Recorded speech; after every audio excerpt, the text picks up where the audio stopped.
Hello and welcome to this video. I'm Phil, Mike 1 Golf Whiskey Zulu. Like many radio amateurs during the COVID-19 lockdowns of 2020, constructional projects helped me to pass the time, and I found inspiration from the additional free time to sort out some of the quality surplus equipment that I've acquired over the past few decades. It was the discovery of a small commercial induction coil built and sold for purely educational purposes that gave rise to the present project. In recent years there's been a definite trend in amateur radio construction to return to thermionic valve designs, much as contemporary music has concomitantly benefited from a return to vinyl, cassette tape and 78 RPM shellac for improved fidelity. So strong is this tendency, in fact, that it's now inevitable that a mediocre valve design will always beat an excellent transistor design in any constructional competition.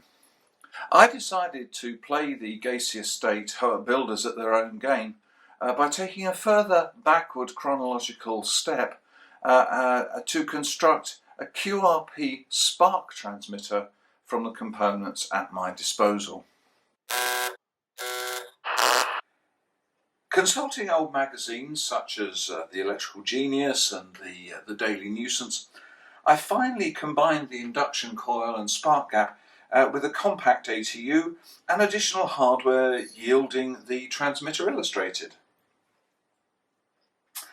Not possessing a Morse key, nor indeed any working knowledge of the Morse code, I constructed a suitably insulated key from my stocks of finest ebony, mahogany and narwhal ivory. I mean, after all, it's just dits and dars, isn't it? I mean, how hard could it be?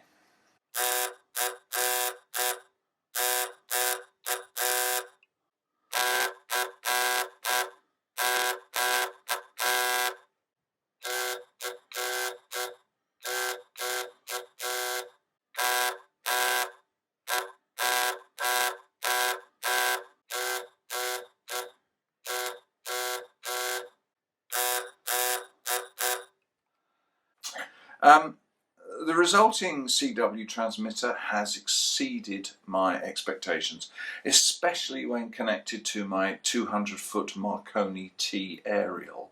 I've received QSL messages from amateurs and shortwave listeners far and wide, typically RST 291, which is nearly 300 if you think about it, so that's pretty good. In fact, I didn't previously know that so many of my neighbours had such a keen interest in radio.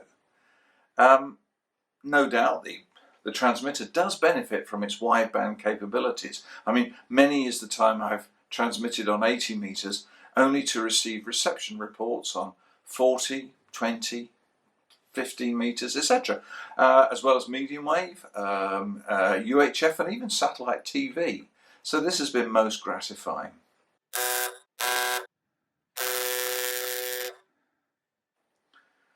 There has been considerable interest, I may say, from the authorities. In fact, Ofcom have written me several letters regarding licensing, presumably of the transmitter design. Understandably, because of health concerns, they've been unable to inspect the apparatus in person, but they did send two very nice members of the local constabulary who asked politely if they could borrow the transmitter for further investigation. However, after I warned them about the potentially lethal voltages that were involved, they backed away and offered to return another day. Thus, old Sparky currently remains on the air. Well, thank you very much indeed for your interest, and I wish you a very happy and enjoyable and safe April the 1st.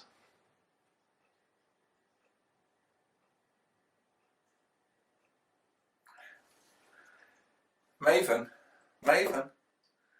are you giving this documentary? Are you going to explain how this works? Yeah, okay. Yeah. Do you think you could? Do you think you could move off the chair? Oh, what it is to have an empty house to film in. Thank you very much. Here's one for the outtakes. Maven.